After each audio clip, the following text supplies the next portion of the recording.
back in the old days, long before digital, the days of the F3, which is still my favourite cameras, I ended up with 23 students of mine buying complete F3 setups. Cameras, 2 or 3, sometimes more lenses, and I got them really changing their lives through their photography. And I've done it since with digital, which isn't so easy because digital is a minefield. But so I've always seen photography, which I've now been doing for I suppose nearly 70 years. Because my father used to have a pharmacy where they sold cameras. We got free developing and printing.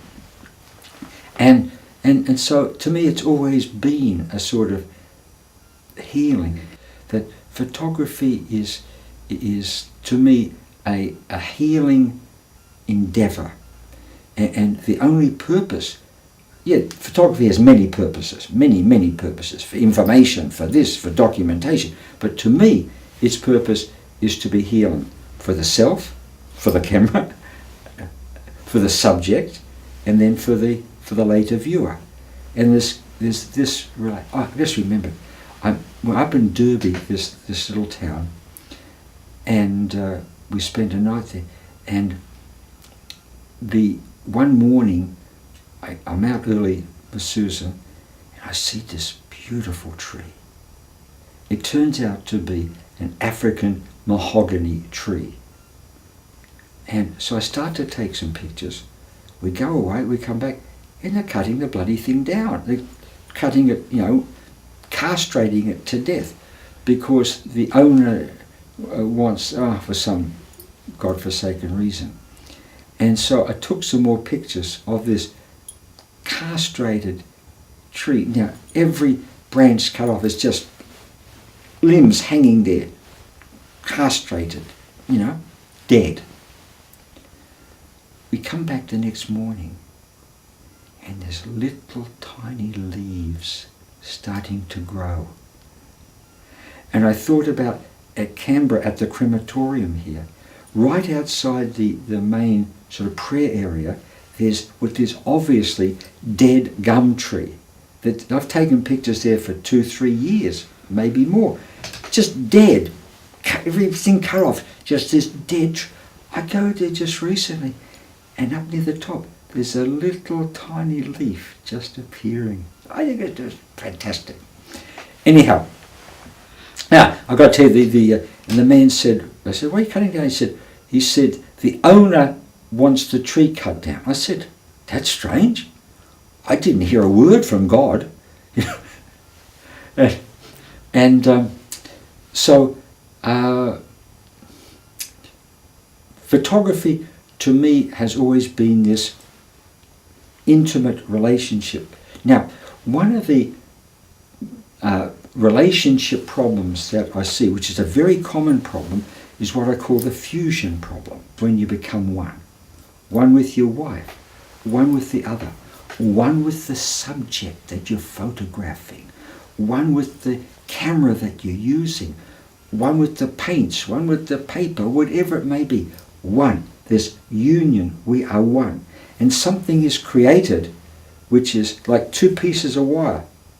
When they're soldered together, you've now created something new. It's not this, it's not that. It's what a marriage is, what two people. This is new creation.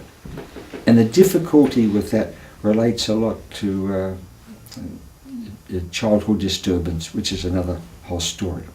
Now, one of the tests I've used for many years is I want to open my heart to my husband, that's too difficult. So right outside my office, I have this beautiful tree. When we arrived, it was still a big tree, but it had this lower branch, which was about 8 or 9 feet up, which had a block and tackle on it, still attached by rope, where they used to kill deer near there and skin the deer. Well, since we've been there, the tree's now twice as big, and that branch must be about 20 feet up. And then what happened last year, when we had this big snowstorm, this branch fell. And it perfectly bisected the distance between my house and my office. And it had gone a few feet either way, it would have been terrible destruction. And it landed perfectly between two, so delicately, so perfectly. It died as gracefully as it could and caused us almost no damage at all, you see. But that tree, the rest of the tree is still there. And what I've said for years, can you open your heart to the tree? And we examine it. And so very often it's negative. But they can open their heart to the tree if they get a written guarantee the tree won't hurt them. And then I open my heart to my wife if I get a written guarantee the bitch won't hurt me, and so on and so on and so on. Doesn't work. But it's the tree. And I've taken, 100, 200,000, 300,000 pictures of, not of trees, but of bits of trees.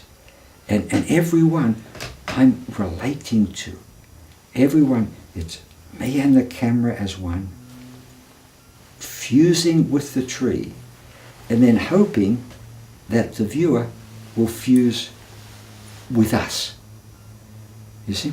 And I can't imagine taking pictures any other way. Yesterday morning, we were driving back from Alice Springs Airport. I said, Susan, we have a few minutes, so stop. This tree is calling me. Stop. That branch is calling me. Stop. And because it's all, they're asking me to enshrine them, to have this relationship. And we're doing, so it's back and forth. And you can only do that if you have this great desire to come together, to fuse with the camera, with the subject, with the viewer. And it always seems to me that the subject is always asking me, please fuse with me. So it's always, and the camera is very much, it's all like this relationship, you see. And that to me is what photography has to be, if it's to be healing. Now there's many uses. To me, the purpose of photography, from my point of view, is to be healing. Other stuff, snapshots, documentation, and all the other uses photography has, have no meaning for me.